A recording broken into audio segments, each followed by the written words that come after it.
I stared at my reflection in the mirror, the dim bathroom light casting harsh shadows across my face. My eyes looked hollow, sunken in from the weight of the day's events. "You're just like him, Lena."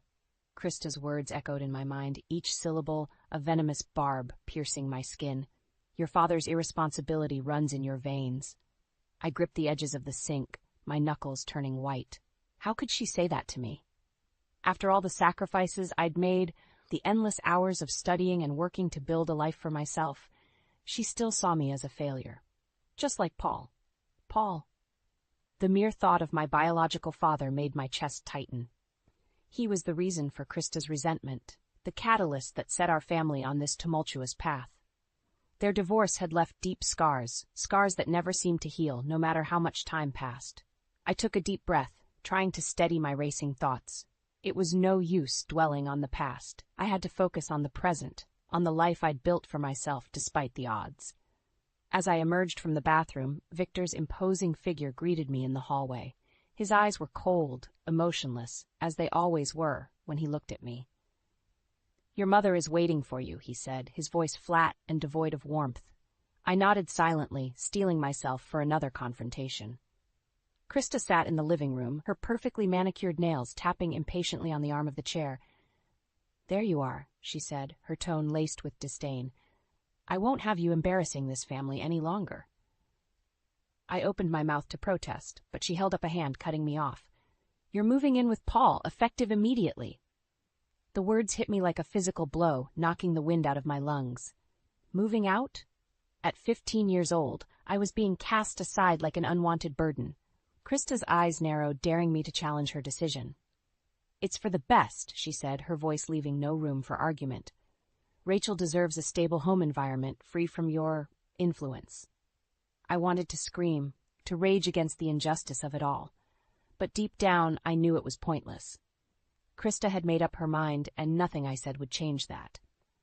So, with a heavy heart and a sense of resignation, I gathered what few belongings I had and prepared to start a new chapter in my life. One where I would have to learn to navigate the world without the support and guidance of the woman who was supposed to love me unconditionally. The move to Paul's cramped city apartment was a shock to my system. Gone were the pristine marble floors and high ceilings of Krista's lavish home. Instead, I found myself surrounded by worn furniture and peeling wallpaper, the air thick with the scent of stale cigarettes and desperation. "I know it's not much," Paul said, rubbing the back of his neck sheepishly, "but it's home." I forced a smile, determined not to let my disappointment show. This was my life now, and I had to make the best of it. School was a different kind of challenge. The other students eyed me warily, sensing the outsider in their midst. I kept my head down, burying myself in my studies, hoping to fade into the background. It was during those early days that I met Rachel for the first time. "Lena, this is your sister," Krista announced, her tone clipped and businesslike. I stared at the tiny bundle in her arms, equal parts fascinated and terrified. Rachel's eyes were wide and innocent, her chubby cheeks flushed with the warmth of new life. "Can I hold her?" I asked, eager to connect with this new addition to our fractured family. Krista's lips curled into a sneer. "Don't be silly, Lena. You'll just break her or something." The words stung, but I should have expected them. Krista had made it abundantly clear that I was a burden, an unwanted presence in her perfect world. As Rachel grew older, the divide between us only widened. She was the golden child doted upon by Krista and Victor, while I was the outcast, the reminder of a past they'd rather forget. "Why do you even bother coming here?" Rachel would sneer whenever I visited Krista's house. "It's not like they want you around." Her words cut deep, but I refused to let her see how much they hurt. I would smile and shrug, playing off her cruelty as childish taunts. But deep down, I knew she was right. Krista and Victor had made their feelings perfectly clear. I was an unwelcome guest in their home, tolerated only because of the fragile thread of blood that bound us together. It was during those visits that I began to see the true depths of Krista's favoritism. While Rachel wanted for nothing, showered with expensive gifts and lavish praise, I was lucky to receive a cursory glance in my direction. "Look at you," Krista would sneer, her eyes raking over my secondhand clothes with disdain. "Just like your father. No ambition, no drive." The words were like knives, slicing through my already fragile self-esteem. I wanted to scream, to lash out and defend myself, but I knew it would only make things worse. So I swallowed my pride and my pain, retreating back to the safety of Paul's apartment, where at least I could find refuge from Krista's constant barrage of insults. But even there, her words lingered, echoing in my mind like a cruel mantra. Maybe she was right. Maybe I was destined to be a failure, just like my father. My 15th birthday should have been a joyous occasion, a celebration of another year closer to adulthood. But as I blew out the candles on the cake Paul had lovingly prepared, I couldn't shake the feeling that something was wrong. Krista's eyes were cold and distant as she watched me, her lips pressed into a thin line. It was as if she was already mourning the day I would be gone from her life forever. "We need to talk," she said abruptly, her voice cutting through the cheerful atmosphere like a knife. Paul shot me a concerned look, but I shook my head slightly, signaling that I didn't know what was going on. "You're moving in with Paul, effective immediately," Krista announced, her words dropping like a bomb in the middle of the room. I felt the air leave my lungs, my mind struggling to process what she had just said. Moving out? At 15 years old, she was kicking me out of the only home I had ever known? But why? I managed to choke out, tears stinging my eyes. Krista's expression hardened. "You're a distraction, Lena. Rachel deserves a stable home environment, free from your influence." The words stung, but I should have expected them. Krista had never made any effort to hide her disdain for me, her constant disappointment in the daughter who had the audacity to be born from her failed marriage. Paul's hand found mine, squeezing it gently. "Krista, are you sure about this?" he asked, his voice laced with concern. "It's for the best." Krista snapped, her tone leaving no room for argument. "Lena needs to learn to stand on her own 2 feet, and she can't do that living under my roof." I wanted to scream, to rage against the injustice of it all. But deep down I knew it was pointless. Krista had made up her mind, and nothing I said or did would change that. So with a heavy heart and a sense of resignation, I gathered what few belongings I had and prepared to start a new chapter in my life. One where I would have to learn to navigate the world without the support and guidance of the woman who was supposed to love me unconditionally. The move to Paul's cramped city apartment was a shock to my system. Gone were the pristine marble floors and high ceilings of Krista's lavish home. Instead, I found myself surrounded by worn furniture and peeling wallpaper, the air thick with the scent of stale cigarettes and desperation. "I know it's not much," Paul said, rubbing the back of his neck sheepishly. "But it's home."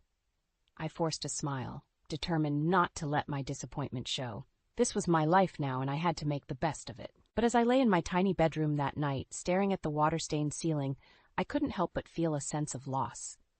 I had been cast aside, discarded like an unwanted burden, all because I didn't fit into Krista's perfect vision of a family. And in that moment, I made a silent vow to myself. I would prove her wrong. I would show her that I was more than just the daughter of her failed marriage. I was my own person, with my own dreams and ambitions, and I wouldn't let her or anyone else stand in my way.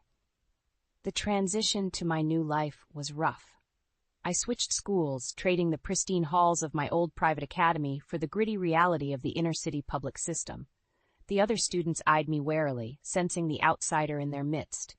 "Look at her clothes," I overheard a group of girls whispering as I walked by. "She thinks she's better than us." I kept my head down, burying myself in my studies, hoping to fade into the background. But no matter how hard I tried, I couldn't shake the feeling that I didn't belong.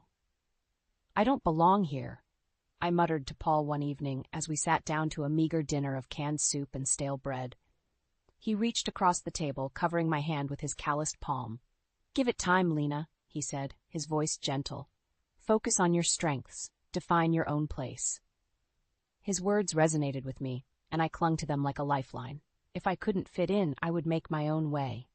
I would prove to Krista and to myself that I was more than just the daughter she had discarded. I threw myself into my studies, spending countless hours in the library, poring over textbooks and academic journals. The other students might have seen me as an outsider, but they couldn't deny my dedication. Slowly, I began to earn their respect. Teachers took notice of my relentless work ethic, and my grades soared. I joined extracurricular activities, immersing myself in the school community and forging new friendships. But even as I found my footing, the shadow of Krista's rejection loomed large. I would catch glimpses of her driving by in her luxury SUV, Rachel nestled comfortably in the back seat, and my heart would twist with envy. "Why does she hate me so much?"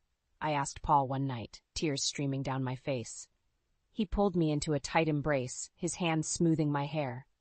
"It's not you, Lena," he murmured. "It's her own pain and insecurity that she's projecting onto you." His words offered little comfort. How could I not take it personally, when the woman who was supposed to love me unconditionally had cast me aside like a piece of garbage? But I refused to let Krista's rejection define me. I channeled my anger and frustration into my studies, using it as fuel to propel me forward. If she couldn't see my worth, I would make the world take notice. By the time senior year rolled around, I had transformed into a force to be reckoned with. Scholarship offers poured in from prestigious universities, each one a testament to my hard work and determination. "You've earned this, Lena," Paul said, pride evident in his voice as he helped me sort through the stack of acceptance letters. I smiled, feeling a sense of accomplishment that had been sorely lacking in my life. "I owe it to you, Dad," I replied, using the term of endearment that had once felt so foreign on my tongue. "I couldn't have done it without you." In that moment, I knew that no matter what Krista thought of me, I had found my place in the world. And as I prepared to embark on the next chapter of my life, I couldn't help but feel a sense of vindication. I had risen above the ashes of my fractured family, and nothing could take that away from me. By senior year, I had transformed into a force to be reckoned with. My grades were impeccable, and my extracurricular activities had earned me a reputation as a driven, ambitious student. Scholarship offers poured in from prestigious universities across the country, each one a testament to the hard work and determination that had fueled me since that fateful day when Krista had cast me aside. "Look at all these, Lena," Paul said, his voice filled with pride as he sorted through the stack of acceptance letters. "You've got your pick of the litter." I felt a swell of accomplishment, a sense of vindication that had been sorely lacking in my life. Despite Krista's best efforts to break me down, to convince me that I was worthless, I had risen above it all. "I couldn't have done it without you, Dad," I said, using the term of endearment that had once felt so foreign on my tongue. "You believed in me when no one else did." Paul's eyes glistened with unshed tears as he pulled me into a tight embrace. "You did this all on your own, kiddo," he murmured. "I just provided a roof over your head. The rest was all you." As graduation day approached, I couldn't help but wonder if Krista would make an appearance. Part of me craved her validation, her acknowledgement that I had succeeded despite the obstacles she had thrown in my path. But deep down, I knew better than to hold my breath. Krista had made her feelings abundantly clear. I was a burden, a reminder of her failed marriage, and nothing I accomplished would ever change that in her eyes. Still, I couldn't deny the flicker of hope that burned within me as I donned my cap and gown, lining up with my classmates to receive our hard-earned diplomas. One by one, names were called, and students crossed the stage to thunderous applause. And then, it was my turn. "Lena Jameson," the principal announced, her voice ringing out across the auditorium. I took a deep breath and strode forward, my head held high. As I reached the center of the stage, my eyes scanned the crowd, searching for a familiar face. And there in the back row was Krista. Her arms were crossed over her chest, her expression unreadable, but she was there. A part of me wanted to run to her, to beg for her approval, her love. But I resisted the urge. This moment was mine, and I wouldn't let her diminish it. With a smile that betrayed none of the turmoil raging within me, I accepted my diploma and shook the principal's hand. The roar of the crowd washed over me, a deafening affirmation of my accomplishments. As I made my way back to my seat, my eyes locked with Krista's for the briefest of moments. And in that fleeting glance, I saw something that I had never seen before, a glimmer of respect, tinged with regret. It wasn't the validation I had longed for, but it was enough. I had proven to myself and to the world that I was more than just the daughter of a failed marriage. I was my own person, with my own dreams and ambitions, and nothing, not even Krista's disapproval, could take that away from me. Years passed, and I carved out a life for myself far away from the toxic environment of my childhood. I had a successful career, a cozy apartment in the city, and a newfound sense of peace that had eluded me for so long. But just when I thought I had finally escaped the shadow of my fractured family, Krista's voice crackled over the line, shattering the fragile calm I had so carefully constructed. "Lena, I need you to do something for me," she said, her tone brooking no argument. I steeled myself, bracing for the inevitable demand. "What is it, Krista?" "Rachel is starting college in the fall, and she needs a place to stay," Krista explained. "You need to let her live with you." I felt the blood drain from my face. Rachel, the golden child, the constant reminder of Krista's favoritism and my own inadequacies, living under my roof. The thought was almost too much to bear. "Krista, I don't think that's a good idea," I began, but she cut me off with a sharp rebuke. "Don't be selfish, Lena," she snapped. "Rachel needs stability, and you're the only family she has nearby." I wanted to protest, to remind her of the years of emotional abuse and neglect she had subjected me to, but I knew it would be futile. Krista had made up her mind, and nothing I said would change it. So, with a heavy heart, I agreed to take Rachel in, bracing myself for the inevitable chaos that would ensue. And chaos was an understatement. From the moment Rachel barged through my door, suitcases in tow and a sneer on her face, it was clear that she had no intention of making this living arrangement easy. "Nice place," she drawled, her eyes raking over the modest furnishings with disdain. "I can see why you didn't want to leave home." I bit my tongue, refusing to rise to her bait. This was my space, my sanctuary, and I wouldn't let her ruin it for me.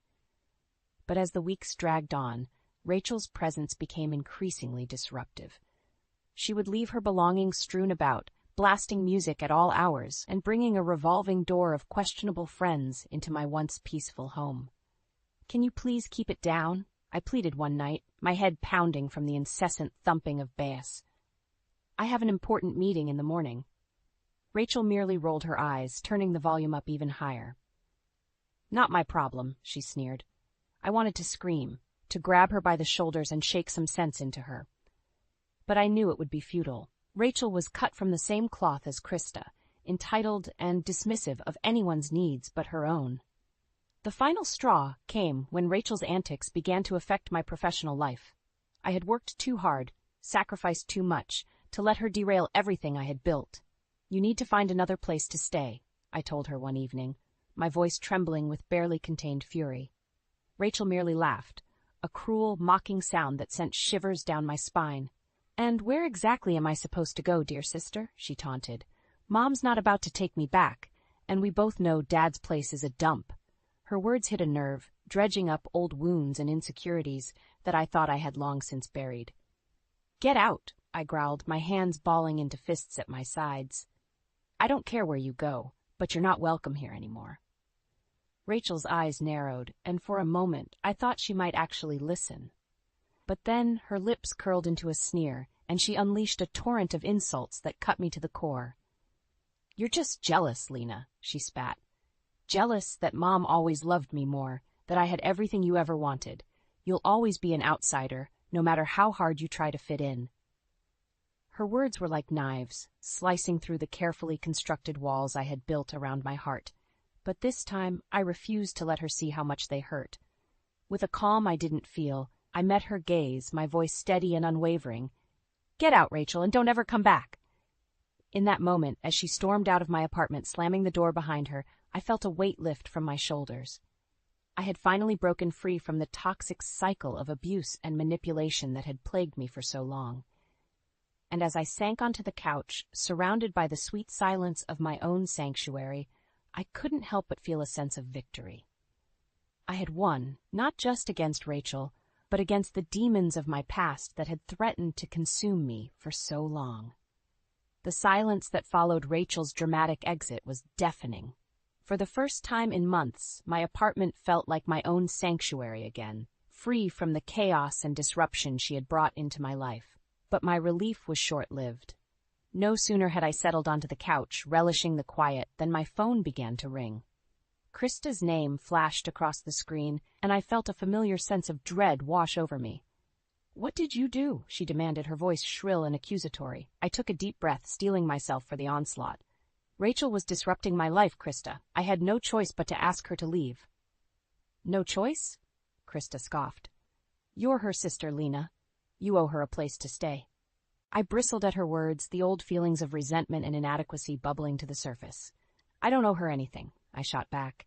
She was disrespectful, rude, and completely out of control. Krista's laughter was cold and mocking. "Oh, Lena, always the victim, always looking for someone to blame for your own shortcomings." Her words stung, but I refused to let her see how much they affected me. "This has nothing to do with me, Krista," I said, my voice steady despite the turmoil raging within me. "Rachel's behavior was unacceptable, and I won't apologize for setting boundaries." There was a pause on the other end of the line, and for a moment I dared to hope that Krista might actually listen to reason. But then her voice came through, dripping with disdain. "You're jealous, Lena," she sneered. "Jealous of the love and attention I've always given Rachel. You've always been an outsider, no matter how hard you try to fit in." Her words hit me like a physical blow, dredging up memories of a childhood spent yearning for her approval, only to be met with constant rejection and disdain. "That's not true," I protested, but even as the words left my lips, I knew they were hollow. Krista's laughter echoed through the line, mocking and cruel. "Keep telling yourself that, dear," she said. "But deep down, you know the truth. You'll never be good enough, not for me, not for anyone." With those words, she hung up, leaving me alone with the weight of her cutting remarks. I wanted to scream, to rage against the injustice of it all. But what was the point? Krista had made it clear that in her eyes I would always be the unwanted, unworthy child, no matter what I accomplished or how hard I tried. But as I sat there, surrounded by the quiet of my own home, something shifted within me. The anger, the resentment, the constant yearning for validation, it all seemed to fade away, replaced by a newfound sense of clarity. I didn't need Krista's approval. I never had. For too long, I had allowed her toxic words and actions to dictate my sense of self-worth, but no more. I had built a life for myself, a life filled with accomplishments and successes that had nothing to do with the fractured family I had left behind. I was strong, resilient, and capable of standing on my own 2 feet. With that realization came a sense of freedom I had never experienced before. The shackles of my past, the constant need to prove myself to a woman who would never see my worth, fell away. As I looked around my apartment, my sanctuary, I felt a sense of pride and ownership that had been missing for so long. This was my life, my home, and no one, not Krista, not Rachel, not anyone, could take that away from me. In that moment, I made a vow to myself. No longer would I allow the ghosts of my past to haunt me. I was done seeking validation from those who were incapable of seeing my true worth. From that day forward, I would live my life on my own terms, unburdened by the weight of expectations and judgments that had held me back for far too long. It was a new beginning, a fresh start, and I couldn't wait to embrace it. In the aftermath of my confrontation with Krista and Rachel, my life took an unexpected turn. The weight of their toxic presence had been lifted, and for the first time I felt truly free to embrace the future on my own terms. It was during this time of newfound independence that I met Ethan. He was everything my family had never been, kind, supportive, and genuinely interested in my hopes and dreams. From our very first date, I felt a connection with him that I had never experienced before. "You're incredible, you know that?"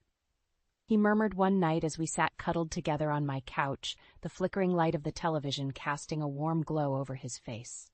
I blushed, still unaccustomed to such open displays of affection.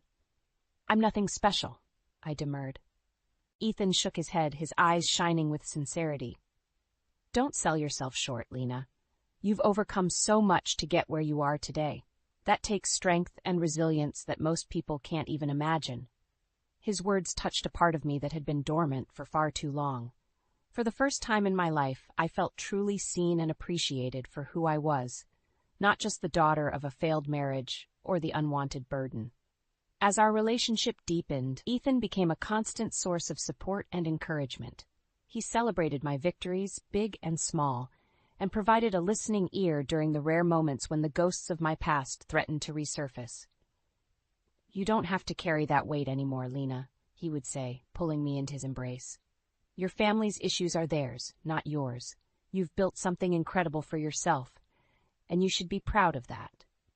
His words were a balm to the lingering wounds that Krista and Rachel had inflicted, helping me to let go of the need for their validation once and for all. It was in the midst of this newfound happiness that Ethan surprised me with a proposal. We were out for a romantic dinner, the soft candlelight flickering across his face as he took my hand in his.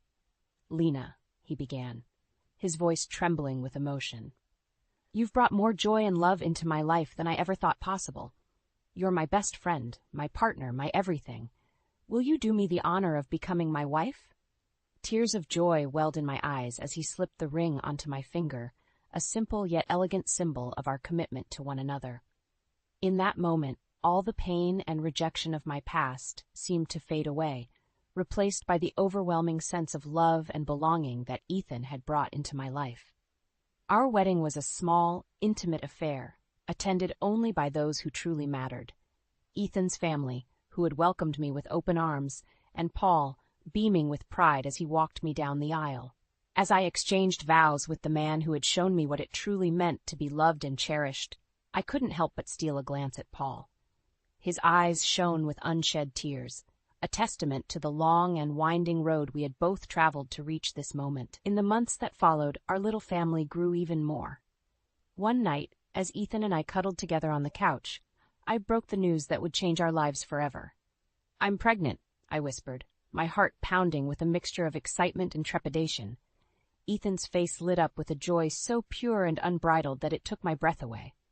"Really?" he breathed, pulling me into a tight embrace. I nodded, tears of happiness streaming down my face. In that moment, all the pain and rejection of my childhood seemed like a distant memory, overshadowed by the love and acceptance that now surrounded me. "You're going to be an amazing mom," Ethan murmured, his hand coming to rest on my still flat stomach.